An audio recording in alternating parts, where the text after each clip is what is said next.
What? Why are you shaking your head? You're welcome.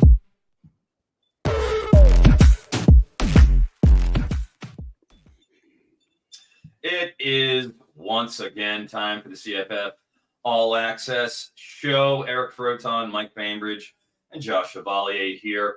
Thank you very much for coming back in. We're sorry about last week. The travel-related snafus coming back from the Expo were just simply too much to overcome. We had to skip out, but you understand why. I mean, I'm sure everybody who's watching the show knows by now what happened at the Expo. A lot of action at the Expo, right? So myself and Josh were there, ran a panel on college fantasy football, C2C, and college prop betting. That was a main stage experience there on Saturday. That was a big show. We had the Kings Classic draft, which was before the panel. Inside the actual NFL Hall of Fame in the media room, believe it or not, people are doing tours as they're going by, and us degenerates are there with the fan tracks, the draft board right there on the side. We're broadcasting live, and all these people are just taking this tour of the NFL Hall of Fame are coming through. So that was really, honestly, pretty fun experience. I mean, Josh, talk a little bit about the Kings Classic. What did you think about that, and just what you saw at the Expo? Yeah, I mean, per usual, I had the first pick in the draft, so that's just how those things go for me. So it was a great experience, man. I was actually chatting with. We got real quick. We have this underdog best ball draft that we're doing tonight. The tailgate $3. So we are cranking that up. We are pick 10 here. We're just to give you guys a heads up. Yeah, it's already gone, but I thought it was a ton of fun. I was actually on air with John Lobb, like talking about the draft, and this 60-year-old lady comes up to me, starts talking to me while I'm like on air chatting with John. I don't know if she thinks I'm like talking to her. I have my AirPods in, but it was a mess. It was great. It was beautiful. Excuse me. Could you point me to where the Hall of Fame is, please, Josh? Sorry. There you go. That's my 60-year-old lady impression. You like that one, guys? I love it. Just be happy I'm not singing right now. This is awesome. Froton, you're in Vegas, right? No, I just got home from Vegas 15 minutes ago. Is what I'm saying. Guys, I just hopped on and went. I was in Vegas this past weekend for my friend Vaughn, my co-host over there at NBC Sports. Vaughn Dalzell won the Circa NFL Pick'em contest, or excuse me, it was the Bowl Pick'em contest. So we were plied with at Circa Stadium Swim. We had a cabana all day yesterday from I guess dawn until 11 p.m. and we were there until 11 p.m. with free drinks and booze plied. I'm not a drinker, as we all know. However, there was food involved, so I was there, and obviously the attractions of being in the pool. So just got back, and we're really excited to get into this. So we have the number 10 pick now, don't we? We're up. So yeah. You guys, who do you want to go number 1, Eric? We'll give you the pick. Can't really see. Oh, geez, don't give me the pick. Well, we got 15 seconds. I just got off the plane. You take where Jaydon Blue, DJ Giddens, Phil get wild? Nico. Let's go with Jaydon Blue. Wild. Okay. Nico? Okay.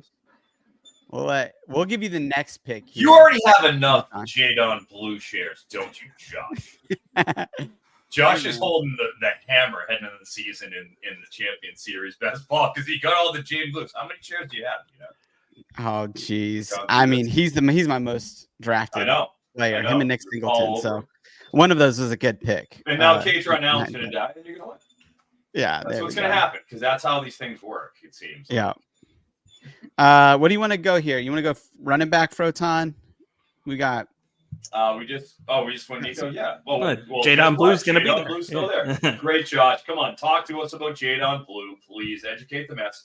You are the Jaydon Blue guy in the CFF community, so the floor is yours, sir. Can I say enough about the fastest returning running back in college football at 22.5 miles per hour? He's at Bentley.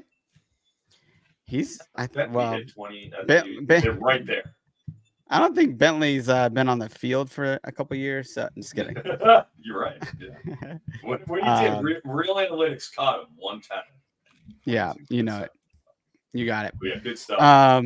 Yeah. What are y'all's thoughts on that? I mean, obviously, I'm a Texas homer, so we can't go by any of my thoughts. But I mean, is Jaydon Blue just in for a massive workload, considering they have 3 healthy scholarship running backs, or like what is y'all thoughts on the running back room at this point? Was there an article today? And I asked you this, Josh, because you look at Texas stuff more than anybody in the country, perhaps.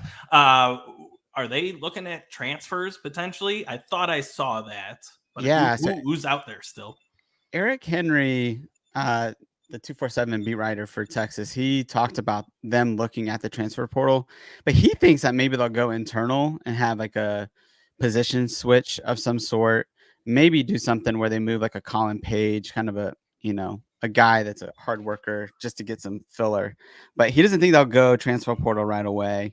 Because like who's even out there in the transfer portal at this point that's left? Like I can't think of anybody. Yeah, it would. I think whoever they pull out, I think it's just kind of a depth piece. Yeah. I think it's probably the Blue, Wisner, and Gibson show. Yeah, for sure.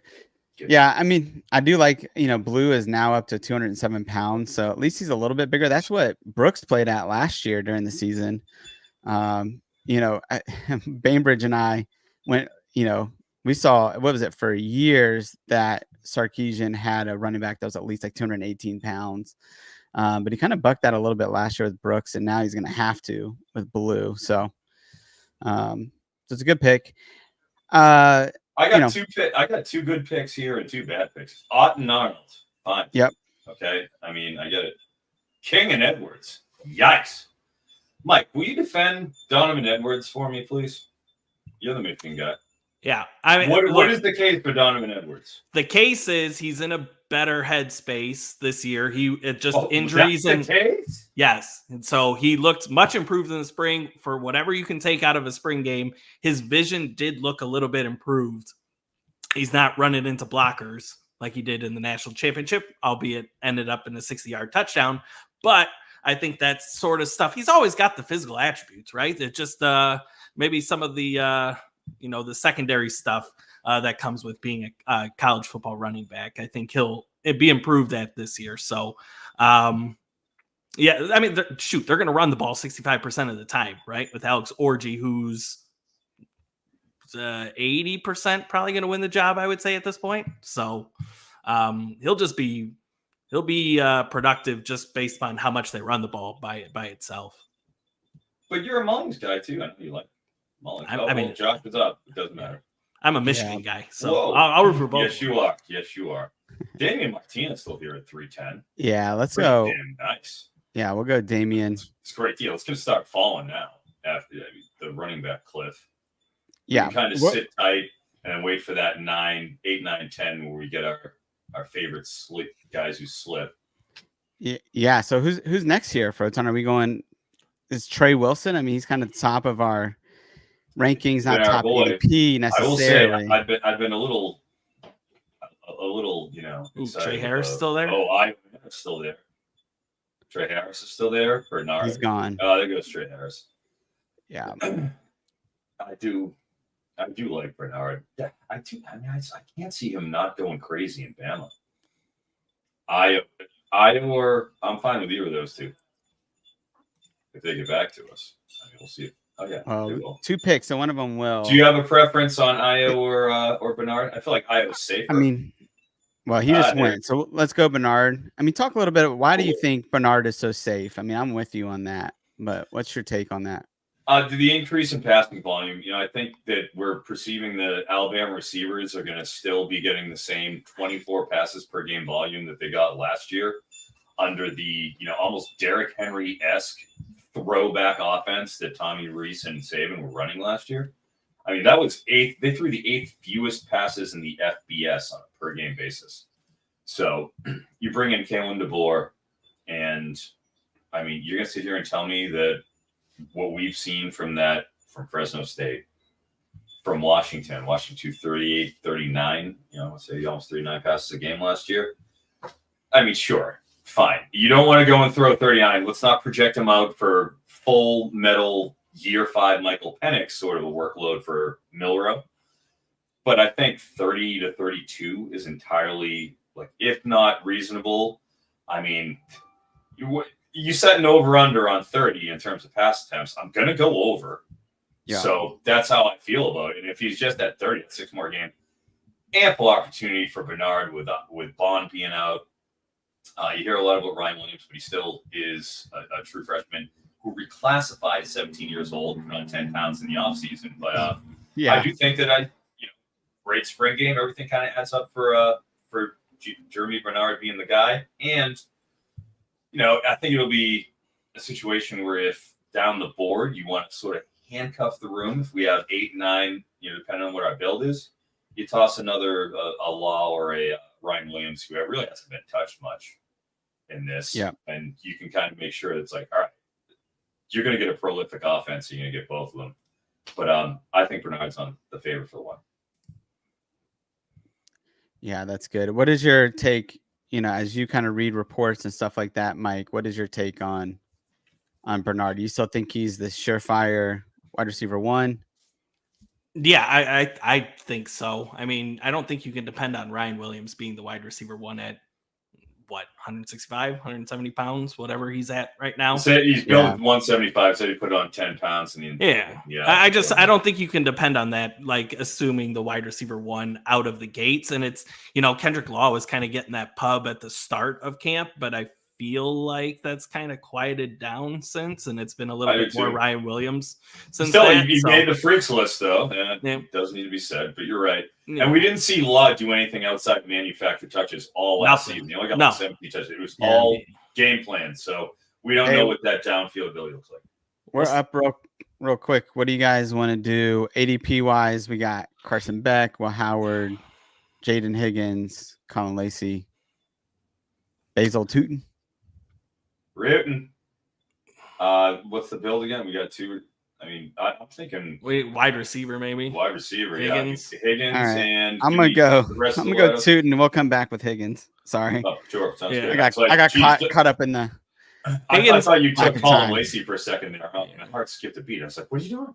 Higgins got a strong 11-12, week 11-12. Yeah. Total wide receivers. If you do just the full wide receiver board. Yeah. Because if we're going to take one, let's just get the full picture.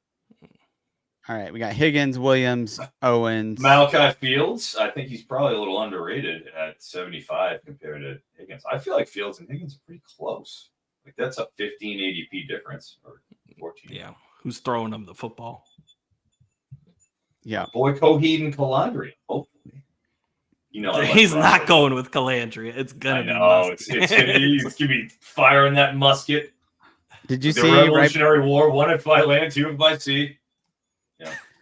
I did read right before today that, or right before we came on, that they're comfortable with going with both of them in like the first couple games of the year just to figure it out. I was like, thank you. Just wild. See, there goes Fields. Higgins. Good job, coach. Higgins. Yeah. Yeah, Bainbridge, why don't you talk a little bit about Higgins? You took him today in our CFF Championship Series draft. What are you liking about Higgins? Well, for one, I didn't have any shares up until our 12th and final champion, so I wanted to kind of round out my season-long roster with that. But I like the target share there, right? Daniel Jackson, one of their either wide receiver 3, maybe 4. He got injured. He's out for the year. And, just kind of last year, you're bringing back a starting quarterback, Rocco Becht. I think 60% of that target share is going to literally go to 3 players, right? Brahmer, the tight end, Higgins, and Noel. I think in this format, it's half point PPR, right? Not full point. Yep. Yeah. I think you favor Higgins by a long shot over someone like Jalen Noel here. So obviously you like the high target share type teams, which Malachi Fields kind of fit that description too. Yeah. Let me ask you guys this. Will Howard just went. His ADP has been 55 here, just went at the 69th pick. Do you guys, like now that we know that he's the starter, are you bumping him up as far as where you're taking him? Or are you still fading him because it's Will Howard? In this format, I feel pretty good about him. Yeah. I feel like we always kind of knew he was going to be the starter. Yeah, that's where I'm at. Yeah. I mean, let's be honest here. If Devin Brown can't beat out Kyle McCord, he's going to beat out Will Houghton. No, he's not going to do that. And saying that is time. He needs time anyways. So it always kind of made sense, and I feel like it was kind of priced in. But he's got a very high floor. We're going to be having 4 or 5 QBs. You get 4 big ones. Allows you to be able to go and take some swings and have that extra running back or wide receiver. So, let's be honest. You can have your opinion of him as a passer, but he's still technically a dual threat quarterback, right? And we want those in college fantasy. So, but I agree with you, Froton. My rankings didn't change because you're just overthinking it. If you thought Will Howard was not going to be the starter, in my opinion, right? Yeah, rock for sure. solid. Ooh, this 7th round is working out beautifully for us. Josh doesn't get a chance to draft Jeremiah Smith and Colin Lacey. Ironically, I have not drafted Jeremiah Marcus Smith Carroll. in underdog best ball. Throw them all in. So what do we want to do here? Do we want to go quarterback, wide receiver? What's the quarterback options? I feel like we're getting to our okay. Do that. Connor Wegman. Well, we got Miller Moss, Connor Wegman, Cameron Rising. What do we want? I love Cam. I'm a Cameron Rising guy and Connor Wegman. I like both of them. All right. Can I? Yeah. If you want to take Rising, that's fine. I want to talk about Cam Rising. There is no more biased fan base and beat writers in the country than Utah. First of all, I have a beef with them because they don't report on injuries, right? They're too busy schmoozing up their own team, right? The guy put a poll out. One of the beat writers said he put options of how many yards that Cam Rising was going to throw for, right? 4,000 was one of the options. Are you kidding me? They don't do that at Utah. Did somebody go and insert in the chat? One of our subscribers. His over-under 25-50. Yeah. I saw somebody respond to him. I'm like, yeah, no way this is happening. And the beat writer's like, well, why can't it happen? And everybody's calling the commenter, an idiot because, again, they're just biased over there in Utah. I have a good. No, look, hey, angst. I'm a Cam Rising guy. Yeah. Over 25-50. In. Right? Strike. Mm-hmm. That's a Proton Whipple Ball strike on 25-50 Cam Rising. 4,000. 4,000. That's amazing. Whoa. No, I love that. We just took singer time, right? Living La Vida Loca with him. We got breaking news while we're on here, but he's already been picked. John Mateer is QB1 for Washington State. There we go. No shocker to anybody. No. Been drafted. Yeah, we'll see. We'll see how long he keeps that job. Well, that's just dude. Okay, so everybody's focus has been on that quarterback situation, and I like Ben Arbuckle, but could they both just stink? And we've been focusing on this whole situation for absolutely no reason. No, because they're playing the Mountain West. I think some of those teams are going to be better than half the teams are better than Washington State. Who?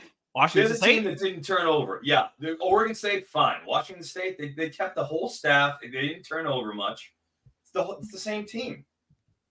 That's all I'm saying. Wow. I will say, it feels like bring that talent level down the Mountain West. We read every practice. There's several of us now that read every practice report, and it's 2 to 3 picks for each player. Every practice, 9 of 19. It's these aren't the numbers that you want coming out of a offense that's pretty easy to have a high completion percentage in. Yeah, now they're talking about the third guy, some Potter guy. I don't even know what his name is. Yeah, someone's gonna get numbers. It's gonna happen. Right. I promise. Yeah. Well, the issue is if they both are mediocre and then they start doing a 2 quarterback system, right, in game, then it gets you start doing the dueling banjos routine and everybody loses, except the ones who didn't pick those guys in best ball. Well, hey, let's even in seasonal you can just bye just jettison them.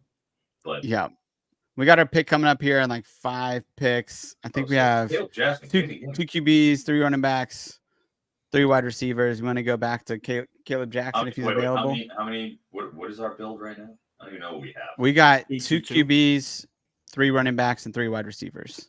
Oh, nice and balanced. Yeah. So we have lots of flexibility. I like Caleb Jackson, of course. I mean, I'm always down for Caleb. That's pretty easy.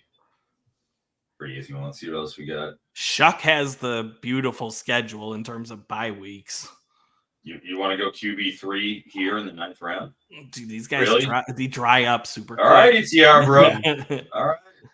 I'm good with that. I'm Put going to throw in these an guys application. They'd love to have you over there. That's awesome. Did you see Vegan's the not news there. No. that no, he's not.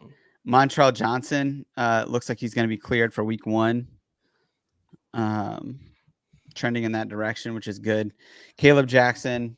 Yeah, we just went him. Hey, look, we got 2 of Froton's favorites the last 2. I was drafting 4 Froton here. I got Nick Anderson in the 8th and then Caleb Jackson in the 9th. You want to talk about both of your boys a little bit, Froton?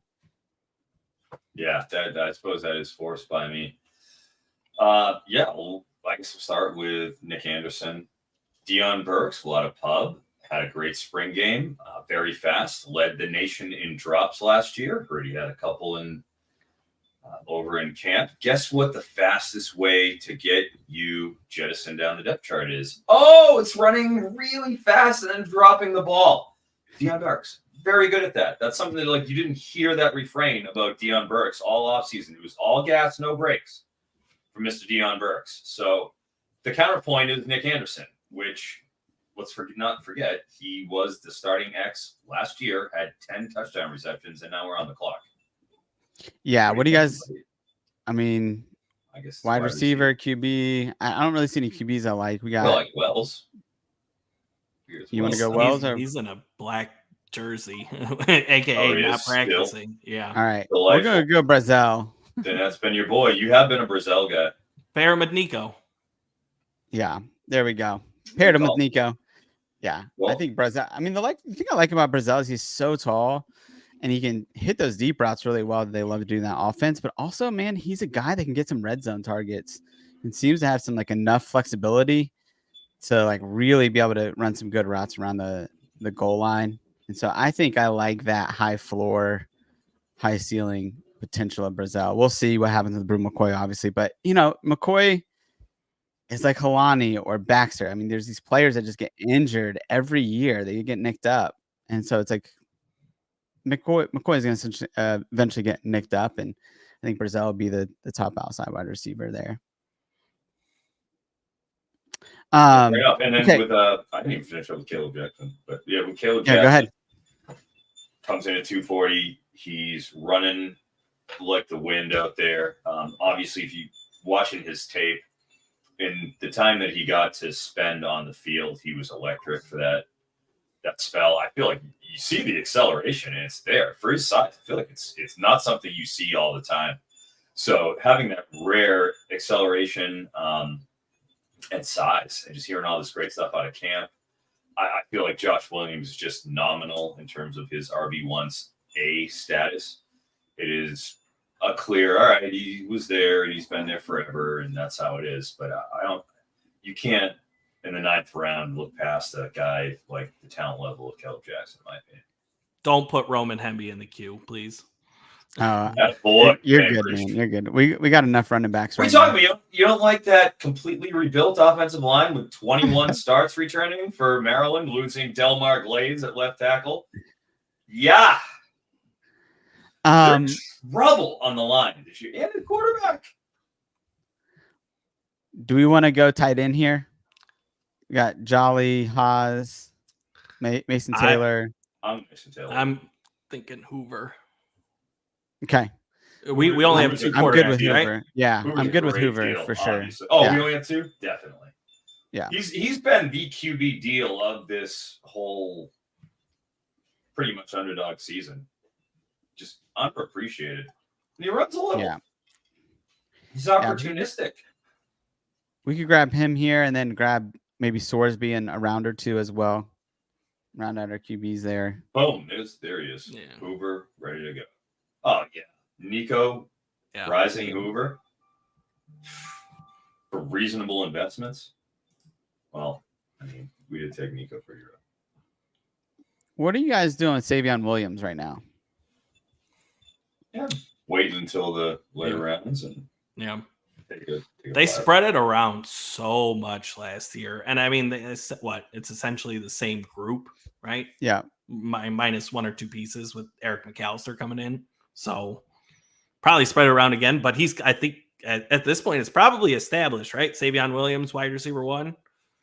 I think so. I mean, I'm it certainly drafting him seems like that way. that. Yeah, I'm drafting him like that. I think that's fair. But we do have a question here about Jeremiah Hunter. I did want to mention that at the Kings Classic, our boy Purple Rain, Gio Peso, I think I said it correctly, attended the event, and he is a Washington booster alum. He is dyed-in-the-wool Washington Huskies, and his opinion on that, and I always like to get that local spin on anything that we can get opinions on. His opinion was he thinks that Hunter and Boston will kind of cannibalize each other a little bit in terms of taking some of the outside receiving share. And he thinks Giles Jackson will be a little more stable out of that slot role since he's been there a long time, has that standing on the team, and that he will get steady work at the slot role, but that, not that he'll necessarily be a big fantasy weapon, but that he's kind of apprehensive about how the work is distributed between Hunter and Boston. So that gives me a little bit of pause in terms of looking at the two of them, specifically Boston, since I think he's going noticeably higher. What have you seen between the two of them? Last week, they both just went fairly recently in this draft, right? Here goes Hunter. Oh, wait, Hunter hasn't gone yet, has he? I don't think so. My apologies. I saw Hoover. Let me see. Hunter. I know Boston's off. Okay, wait. so Hunter's still there. No, I think Hunter did go. He went. Okay, so see, they both went. Yeah. So, yeah, no, that's interesting about Giles Jackson. You have any thoughts on that, Bainbridge? I mean, Boston, I think, got to a point where it's just like, I'm going to back off just a little bit because obviously Jeremiah Hunter's still there, right? And just, I mean, how many touchdown passes are they realistically going to throw this year for Washington? I mean, Boston or Hunter, we think Boston, but they could get 100 targets, but 3-4 touchdowns out of that. Like, it got to a point where it's like, you got to go invest in Denzel Boston in the 7th round. Like, it's just too steep for me. Yeah. And seventh round, I think most of the time are we talking underdog, or that's even in full FBS? Because what did he go in this draft? Actually, did he go 7th round? Yeah, I think he did. Let me check real quick. Sorry about that. We're probably on board. Oh no, we're good. We have like 4 or 5 picks. 9th round. Oh, not okay. So, that's pretty good for Hunter acquisition. And then Hunter went 10th. So they're kind of going bang, bang within reason. Yep. That's good. And he's around Singleton, Branch, Boston. That's a pretty good area for him to be in, honestly. Yeah. Have upside, but there's flaws to each of them. There's a little fatal kink. All right. We are on the clock. Do we want to go Sorsby here? Finish out QB, 4 QBs at that point. Do you want to go this quick? Yeah, I don't know about that. What's Okay. running back looking like? We got, let's see, Roydell Williams. Oh, that's my ADP. LJ Martin, Cedric Urban. LJ Martin's Carter. healthy. All right. Yeah. We'll go LJ. That's a hand too with Martin, right? Oh. Testing my memory there. I forget what's what. I apologize. Somebody's gonna call me out on that. I forget which one. Somebody on my Sorsby just went. It's fine. Oh, we got the perfect perfect late sleepers at the back end. Nah, it's all good. Yeah. I'm not. Sorsby was for you guys. I'm not a big Sorsby guy personally, so I just didn't know if you guys wanted to get him. Well, his passing yardage, I suppose, is kind of capped, but I don't know. I'm a little leery of projecting Emory Jones's passing acumen on Sorsby, where I feel like he's a better system QB. So I feel like he'll probably be in that 2,700 range, like high 2s. I think we got him at 2 even when he came out, Mike, on Bet Rivers. Yep. I'll He's yeah. still. I think He he's still starts sitting out. 12 games. He's You know, still sitting out there at 2,300, I believe. yeah. Like I Something feel like, that. dude, if he just starts every game, there's no way he doesn't clear that. It's impossible. All right. Where do we want to go as far as we're gonna get caught here. I'm just gonna go Mitchell Evans at 162. So You know I love Mitchell Evans, first of all. So don't you ever apologize for Mitchell Evans to me. any updates on him through camp? I haven't really been paying attention. Fully much to healthy. Mitchell. He's Fully out healthy. there, baby. Yep. He's out there. My guy. That's awesome. All right, where do you guys want to go next? We'll be drafting kind of the 180 range. You know, I'm just putting random guys in the queue here, but Chris Hilton went. That's disappointing. yeah, just went 163. I can pull up wide receiver. I think we are at 4 wide receivers, 5 running backs, 3 QBs. So wide receiver wise, Eric McAllister's obviously there. Probably not going to take him. Nope. You know, Noah Thomas, Chris Tyree, Andrew Armstrong. What about What do you think about Tyree? Oh, Where will we come with Kyrie at this point? Have you come back around on him at all, Bainbridge? Tyree? No. I'm making sure. firm in my stance. Ja'Cory Brooks is still there. Yeah. Brooks. Hudson looking like Hudson, Hutson. He looks like he could be taking a starting spot. Outside. With all the injuries. Outside spot. That's an outside spot. What about Silas Bolden? Oh, He's been sexy. You know, what's interesting. We could get him late. He's not even on anybody's radar. His ADP is 230. Just cue him.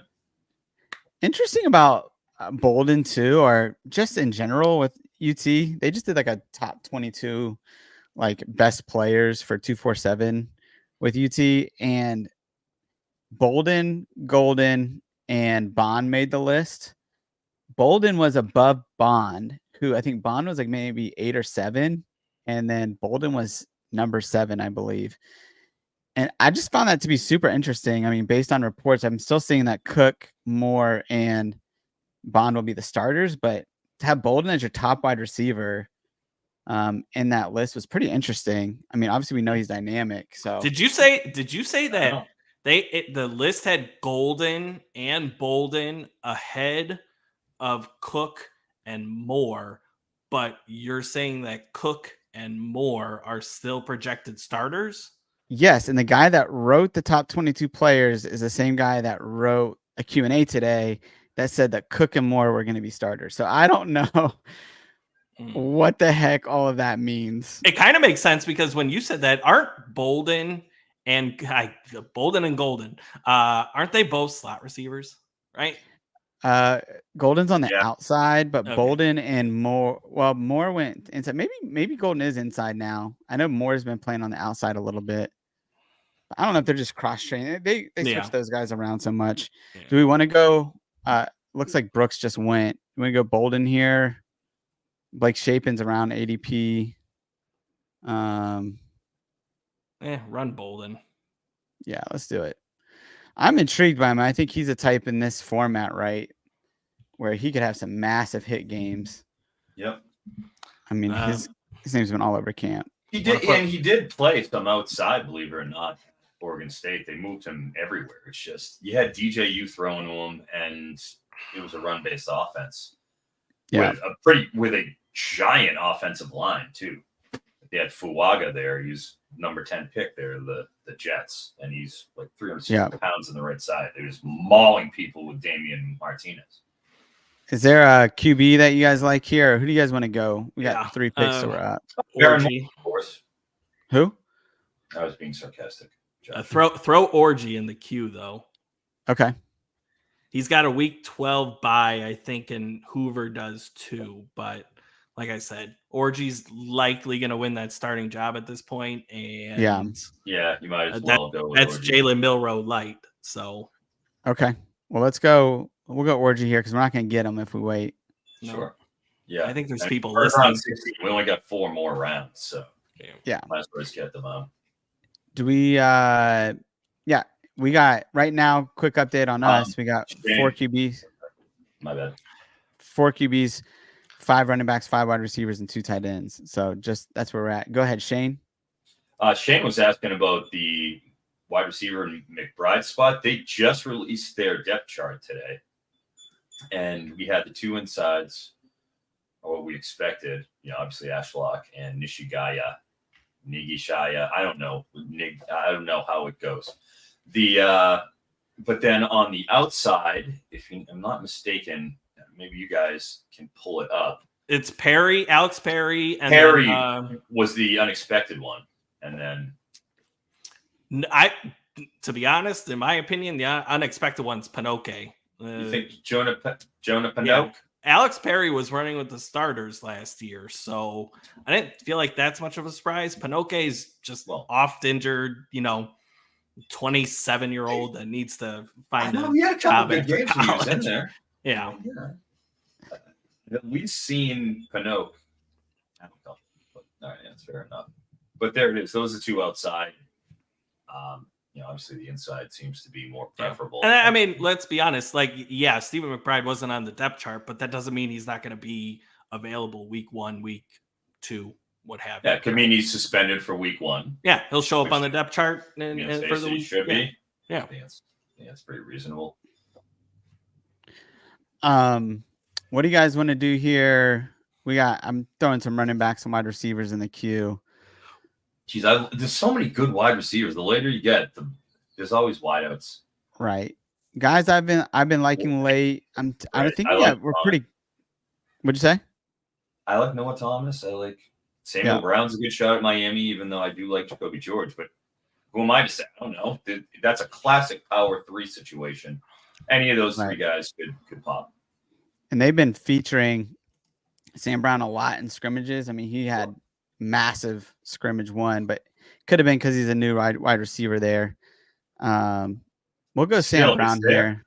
I mean, that's prolific passing offense that we can take a big high value shot at 17, end of 17. Yeah.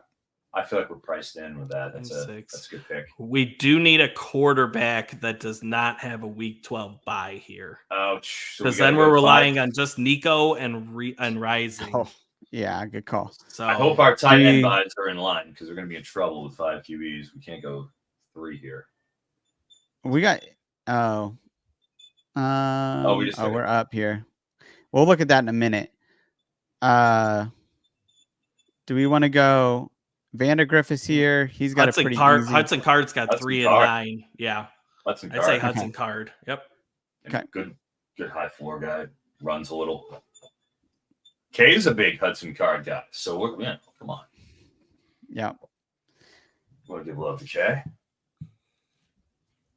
All right. Let me ask you this. I was on a show with JD Yankee, and he was talking about Stribling as a guy starting outside wide receiver for Oklahoma State. He got, I think, I can't even remember how many targets right now off the top of my head, maybe 20, 21 targets in the first 3 games last year.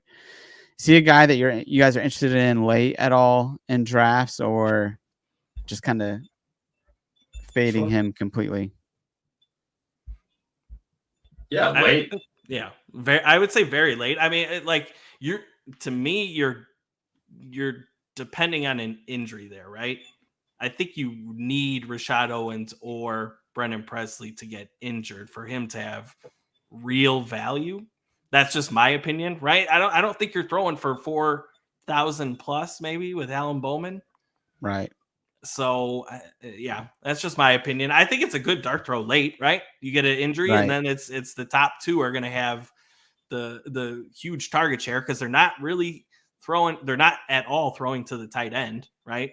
So only the wide receivers are really getting targets in that system. So a lot of things in his favor there, and a lot of metrics boxes they check when I'm looking for sleeper wide receivers. 1, like you mentioned, previous target usage. 2, Oklahoma State. We already know what we're getting is continuity in the passing game. You have a senior quarterback, ultra senior, mega senior, quarterback in Alan Bowman. And their pass rates very, very slanted, and traditionally always been that way for Gundy.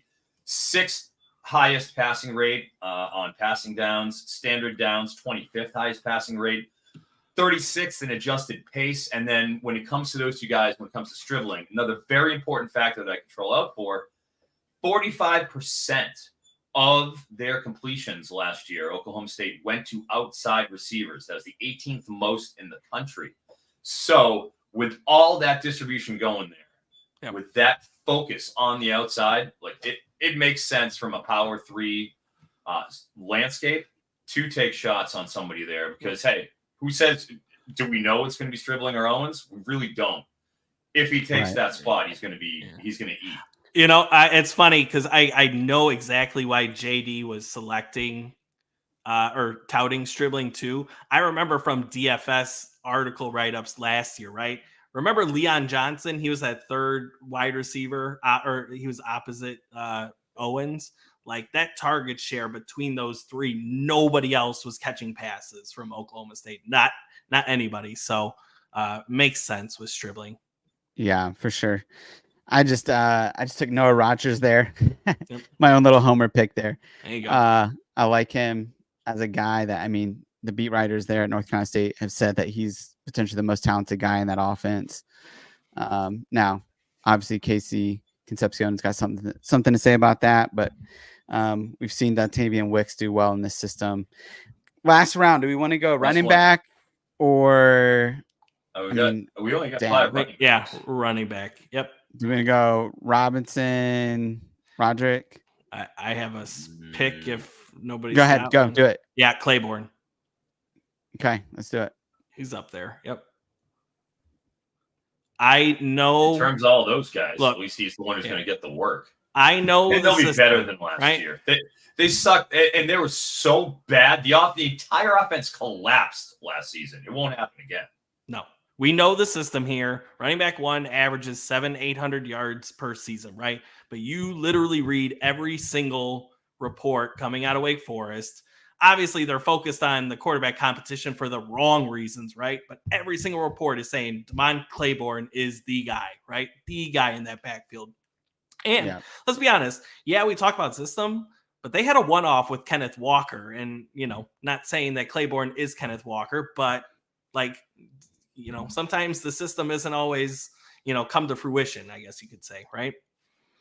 Yeah. And I mean, I'm a guy that's been really big on Claiborne. Last year, he was my 40th ranked running back in Devy. And so he's a guy that I've really liked. I think he's a good runner. I mean, pass protection's a little not great, but I mean, if they give him the rock, he's a talented runner. So I think that's all you can ask for is a guy that he can hit home runs too, like crazy. Give Damon Claiborne the rock or ask Hank Bachmeier to throw it 30 times. Which one do you choose? Yeah, well, you know which one I bet, Michael, don't you? I have never been more angry than yesterday looking for Hank Bachmeier's season-long under, and it's gone. Of course, Michael. Of course, he's Hank Bachmeier. A season long on Hank Bachmeier? You know better than that. Anyways, that's awesome. The thing is about Wake Forest, we were talking about, they scored 36 2 years ago, 41 the year before that, 36 the year before that. Last year, they scored 20 a game. Okay, come on. 8 returning starters. I just can't see that happening again. Schedule isn't great, though. Yeah. How soon until Heklinski goes and takes that job? That's my only question. How soon until the Bachmeier experiment ends? Man, they're not even mentioning him. It's literally Bachmeier and Michael Kern. Ugh. Really? Yeah. Hence Claiborne, right? Give the ball to Claiborne. Jeremy's just so small. I mean, he got broken in that arm, the All-American game for high schoolers. Yeah. Hey, there's Shane had another question here. He asked, who do y'all like between Greathouse and Mitchell? Do you guys have an opinion on Jaden Greathouse and Chris Mitchell at Notre Dame? I'd rather have Mitchell. I feel like he has a better outside profile. And if I'm going to have, do you really want the Notre Dame slot receiver? It's like prolific passing offense or anything. Even with Dan Brock back, I get it. But, this is still a defensive coach's system with what's his name? His name eludes me right now. Running system. Marcus Freeman. Marcus Freeman with a defensive head coach. So I don't think you'll get the same sort of, just sort of gloves off that you got at LSU last year because they couldn't play any D. But I think he has the better profile for an outside receiver. And Greathouse he really did play a lot of slot last year. So I just don't want the slot. Yeah, especially if Mitchell Evans is healthy, right? You got two guys running in the middle of the field. So, and I guess every highlight you see from that Notre Dame Twitter feed is essentially Chris Mitchell catching long bombs. Yeah, I mean, Chris Mitchell, what did they say? Like, he's like their Will Fuller, or like that's what they want him to be. They think he could be the closest thing to that, which, he was. Yeah, they want Jaden Thomas to be that too. Hopefully he is. They haven't had, even after Fuller, they still had Kevin Austin, who was effective, but they haven't since had Kevin Austin a few years ago. It's been a wrap. Hopefully that happens again. I would say Mitchell. Where is Mitchell going? What's his ADP? Has he gone yet? I mean, yeah, excuse me. Did he go in our draft? Is what I mean. I didn't see him go. I'm sure he did. Yeah, he's going pretty late though. I mean, he's a guy who can get pretty late in drafts. Same with Jaden Greathouse, right? Like they're guys that can get at the end of draft. Yeah, I think Mitchell has such high upside and that's what you want in those late round picks. Let's do a roster review here. Yeah. So we got 5 QBs, 6 running backs, 7 wide receivers, 2 tight ends. We went Nico with our first pick, came back with Cameron Rising. We kind of punted QB a little bit after that. Then Cameron Rising, Josh Hoover, Alex Orji, and then Hudson Card to shore up our week 12 QB situation. And then we got at running back, Jaydon Blue, Damian Martinez, Basil Tootin, Caleb Jackson, LJ Martin, Damon Claiborne. I like that room a lot. I think we did pretty good. That's a pretty good room. Yeah. The LJ Martin thing is just people haven't caught up to the news reports. That's it. Yeah. It's just a matter of trading superior information. Yeah. And then Jeremy Bernard, we got in round 3, and then now round 4, actually, Jaden Higgins, Nick Anderson, Chris Brazell, Silas Bolden, Samuel Brown, and Noah Rogers. Very talented, high upside room there. And then Luke Haas. I feel like we did pretty good on the back end, those wide ones. Yeah. Rogers, Brown, Bolden. I mean, it really just does further serve to let you know 178, 202, 226. 3 guys that could pretty darn good, and there isn't a discernible difference, I'd say, between them and some of the guys that are picked in the round 11, 12 range. Yeah, I totally agree with that. I think at the end of drafts, getting those high upside wide receivers, I think, and that's where the value is to me, is in these wide receivers late. The Ja'Cory Brooks, I think he went 195, so just a few picks before Brown. There's just guys really late that could boom in this type of format. Nick Anderson's a guy, you've been super high in him, Proton. Our guy, Brett Woodfield at FantasyPoints, he's like, man, this guy's future first round pick. Brett does a lot of NFL draft work, very talented, knows his stuff.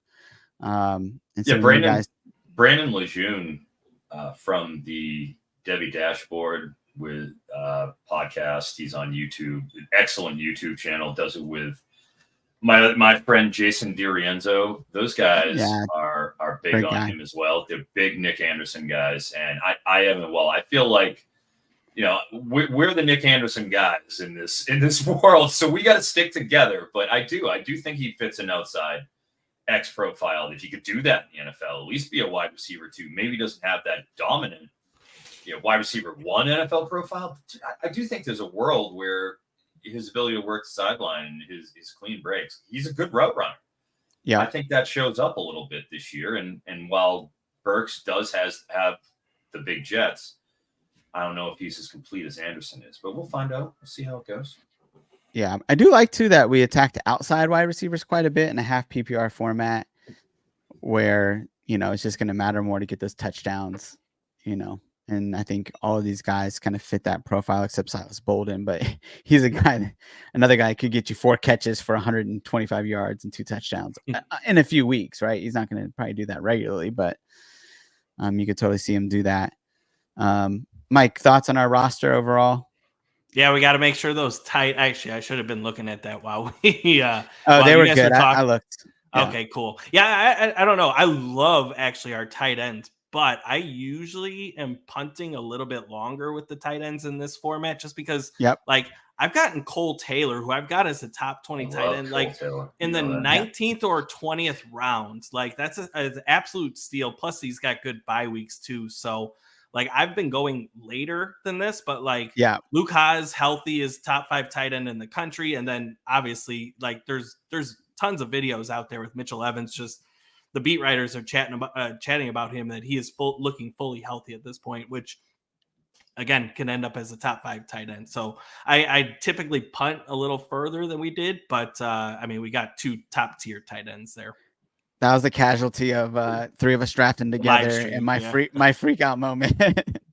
Like, oh shoot, if we don't draft somebody, we're getting Hey, 45-second clock. That's how it goes. 30-second clock, man. 30-second clock, excuse me. That thing is 45. quick. Yeah, dude. Proton, when we first drafted on here together, I was just like, that first time my head was spinning. I was like, I don't know. 30-second clock. I'm not used to that. Especially with how much we like to chat. 20 rounds and it's great. Yeah. It's great. So that's what we do. Anyways, boys. This is good, man. As kind of wrapping up here, we got a few minutes left. You guys have any kind of camp news that's kind of stuck out to you guys? I mean, obviously we broke the Mateer news live here on air. Danny O'Neal, baby. Danny O'Neal. Okay, I want to talk about this real quick. I got a bone to pick with Proton here. Here we go. And you know what? I'm going to recall our first ever show. Okay, this is payback. You called me out for taking Isaiah Jacobs over Lee Beebe. And now that is a full. What does that have to do with Danny O'Neal? Because no, you gave me crap for that, and now I'm gonna return the favor. I'll put it out there. I love this man more than anything, Eric Proton. You have 0 shares of Danny O'Neal. Yeah, what am I supposed to do? Oh, in the best balls? In Dynasty. So? You're touting that you foresaw this happening. You would. Okay, how many times do I have to go on the show and tell you this is about to happen, that AJ Duffy was not going to win the job? Did that happen, Mike? Did that happen? Because I'm imparting my wisdom on our viewers, and they're taking it, and they're using it against me smartly, because our viewers are very sharpest viewers in the country. Everybody knows. Then I'm being penalized for that? What? Why? I told you it was going to happen. I'm Frostradamus has spoken once again. Do you want to take a look at the G5 draft? I took Danny O'Neal. No, you did not. You took AJ Duffy. I thought I didn't take Danny O'Neal with him. No, I think Justice took him. Oh, Justice. That was my plan. I was like, all right, I'll just take the steam out of that. I'll get them both. Oh well. You did. Look, I think you did call that was potentially going to happen, and I think potentially I said it was going to happen, and you multiple times. I'm very more than anyone else I know. I've seen in the CFB sphere adjacent thing. I'm very interested to see how the San Diego State offense does this year, because I know for a fact that Eric Proton said that is not going to be a good offense, or not at least up to the standard that we expect. They're not putting up 35 a game, but they were brutal last year. They'll put up mid-20s. Yeah, which is really good. They were horrible last season. Like they'll put up 27 a game, and then the year after they'll be really, really good. Yeah. You know what, fellas? I needed a good laugh tonight. It's been a long day. Well, we were talking about camp news. You wanted to talk about camp news. I mentioned the G5 draft where Eric drafted AJ Duffy. The other quarterback that he drafted in that, Matthew Sluka. Not looking great that he's going to win that QB1 job, at least from the onset of the season. So. In my defense, I timed out during that pick. I'm pretty sure that was the draft. That was the 4th of July. I was on. That was at a beach fireworks display in San Diego, Mission Bay.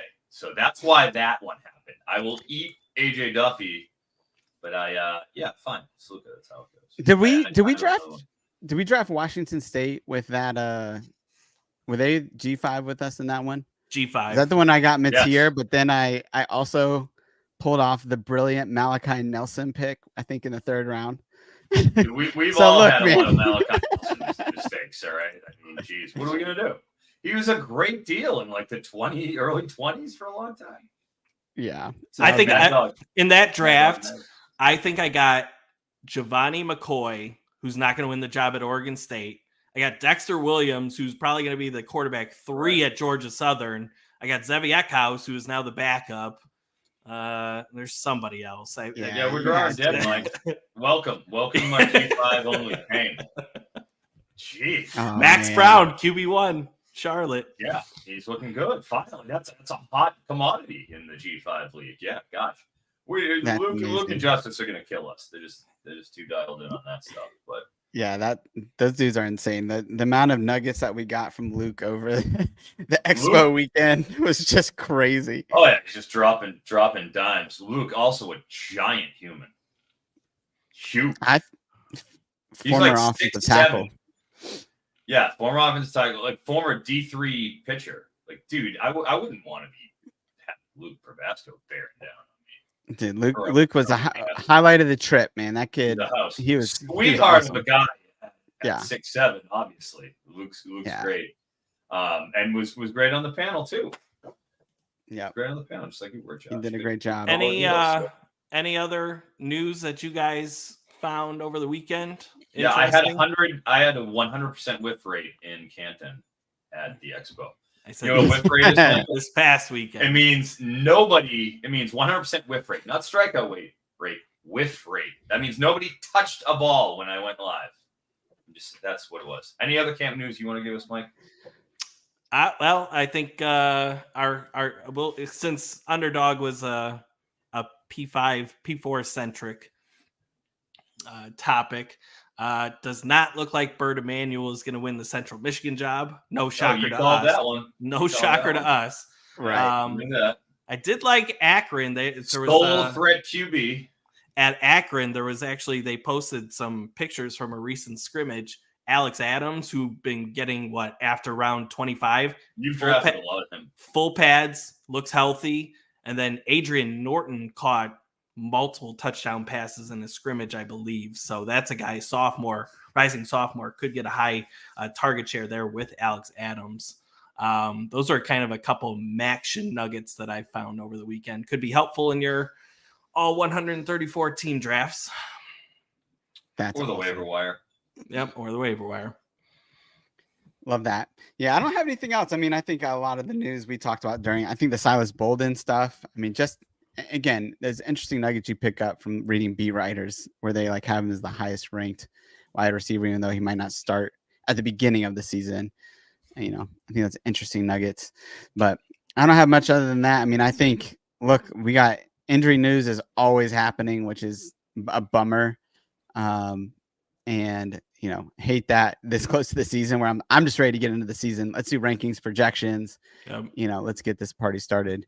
Man, next time we do a show, it'll be a preview into week 1. So Wow. yeah. Wow.